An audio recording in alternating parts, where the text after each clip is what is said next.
कितने लोग हैं आप में से जिन्होंने जो स्टॉक्स की वीडियोस देखी हैं? सबने देखी है, ऐसा कोई नहीं होगा जिसने नहीं देखी होगी। हाँ। लेकिन एक और इंटरेस्टिंग बात, कितने लोगों ने इनको आज से पहले देखा है? एक ने। तो आज आप देखने वाले हैं और समझने वाले हैं कि जो स्टॉक्स के पीछे की जो टीम है, यानी कि जो फाउंडर्स हैं, उनकी क्या विजन थी कि जिस वजह से जो स्टॉक्स इस लेवल पे पहुंच पाया जिस लेवल पे आज है।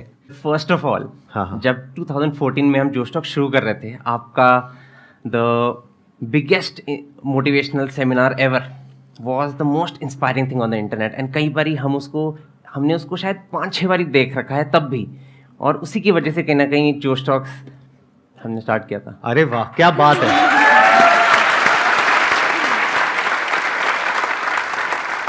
और आप दोनों कैसे मिले?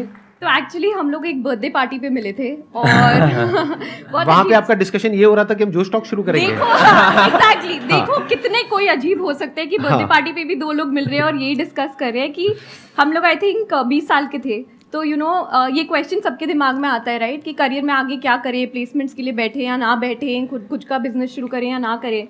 तो हम लोग भी यही डिस्कस कर रहे थे कि सब लोग इतना कंफ्यूज्ड हैं और कोई एक प्लेटफॉर्म नहीं है जो लोगों को डायरेक्शन दे सके।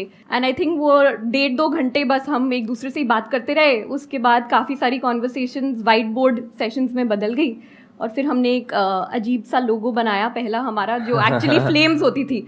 तो हमने जोश को लिखा और उसके साथ आग लगा दी। एंड वी सेड कि बस यही करना है। आपको था शुरू से कि आग लगानी है। हाँ, ठीक है। Absolutely. आपने जो अपना ये चैनल शुरू किया था वो इंग्लिश में किया था, लेकिन आज की डेट में हिंदी वाला जो आपका चैनल है वो सबसे बड़ा है। उस पे ज्यादा सब्सक्राइबर्स हैं और इंग्लिश वाले पे कम है कंपैरेटिवली। हमने जब इंग्लिश में शुरू किया वो हमारा स्टार्टिंग पॉइंट था, लेकिन जो हमारी ग्रोथ हुई वो एक्चुअली हिंदी की वजह से हुई। फिर हमने 6 और रीजनल लैंग्वेजेस में लॉन्च किया, तो मराठी, तमिल, तेलुगु, मलयालम, पंजाबी, बंगाली।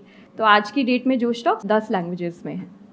मुझे वो दिन याद है जो स्टार्टिंग वाले थे, इतना डर लगता था कि क्या कर रहे हैं, यूट्यूब चैनल बना रहे हैं। और तब यूट्यूब बड़ा नहीं था जैसे आज है, तो किसी को समझ नहीं आ रहा। हम घर पे भी बात करो, बोल रहे तुम क्या कर रहे हो, मतलब ये क्या करने की कोशिश कर रहे हो।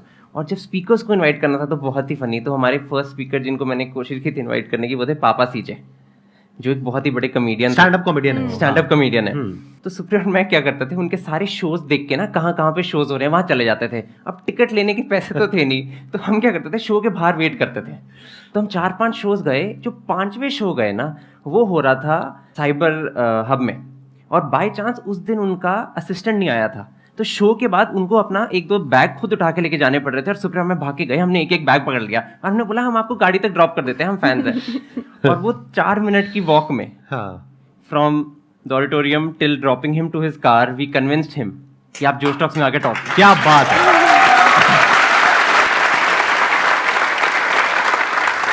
लेकिन ये प्रॉब्लम यहाँ पे सॉल्व नहीं होती है, क्योंकि उस टाइम पे आपके पास में जगह भी नहीं होगी, ऑफिस भी नहीं होगा, तब तक आपको फंडिंग भी नहीं मिली थी आई थिंक, राइट? तो फिर आपने कैसे किया, मैनेज कैसे किया? स्टूडियो, कैमरा सेटअप, ये सब रेंट पे लिया, कैसे किया?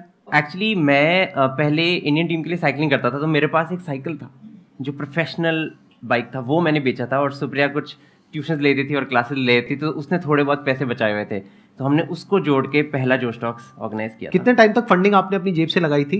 1-2 इवेंट्स करने के बाद हम लोगों ने ना बार्टर स्पॉन्सर्स लेने शुरू कर दिए थे कि खाना कोई दे देगा, ऑडिटोरियम कोई दे देगा। बट 2020 में हमने एक्चुअली अपना पहला फंड रेज किया था इंस्टीट्यूशनल कैपिटल से। और आपने शुरू कब किया था? 15 में इनकॉर्पोरेट किया था। 2015 में आपने शुरू किया था। आपकी टीम कितनी बड़ी है? आई थिंक अब 200 लोगों के आसपास जो स्टॉक्स में फुल टाइम बेसिस पे लोग फुल टाइम बेसिस पे जो स्टॉक्स। बट मैं कहना चाहता हूँ कि जितनी जो स्टॉक्स एक कंपनी है, उससे ज़्यादा जो स्टॉक्स एक मिशन है। And the reason that we started was because वो एक मिशन बहुत ही स्ट्रांग था। इनफैक्ट जब उस पार्टी पे सुप्रिया और मैं, बर्थडे पार्टी पे सुप्रिया में मिले थे, जो हम 2 ऑब्सेस्ड पागल जैसे लोग थे जो साइड पे बस बातें कर रहे थे कि हम देश कैसे बदलें। मुझे एक यूज़र ने फ़ोन करके मुझे बोला कि जो स्टॉक्स ने मेरी लाइफ में क्रांति की है, revolution, and that was the mission of जोश। सो जितना एक वैल्यूएशन या एक फंडरेज मायने रखता है कुछ बड़ा करने का, उतना ही आई थिंक मायने ये भी रखता है कि वो संस्था हमने बनाई ही क्यों, उसका पर्पस क्या है इस दुनिया में। जो पहला प्रोडक्ट था वो शायद जो स्टॉक्स था, जहाँ पर लोग आके अपनी कहानियाँ सुनाते हैं। ऑलरेडी जो स्टॉक्स का एक सेकंड प्रोडक्ट है जहाँ पर इंग्लिश एक बहुत इंपॉर्टेंट पार्ट बन गया हमारी लाइफ का, वो इंग्लिश है। और फ्यूचर में जाके और भी चीज़ें होंगी वो सारी, और यहाँ पे सपना